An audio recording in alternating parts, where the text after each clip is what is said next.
Hi, Jake Herbert here, 2012 Olympian here at the Maximize Living facility here in New Jersey, New York.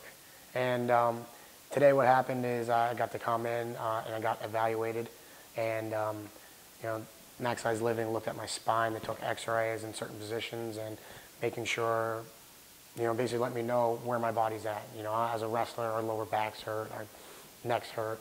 We get bumps and bruises, and you think, you just have to deal with it. It's wrestling. I picked this sport. That's how it is. And you don't have to. Maximize Living has a plan to help align, your spine back up and get you feeling good, not just for when you wrestle, but when you're, 40, 50, 60 years old down the road, so that you're not walking around like a crippled old man. You can, walk upright, and feel good. So, during my reading, I found out, I had a cracked vertebrae in my lower back, and, that's the price you pay for having a good stance, but it's worth that price, and Maximize Living here has a plan now for me to fix it.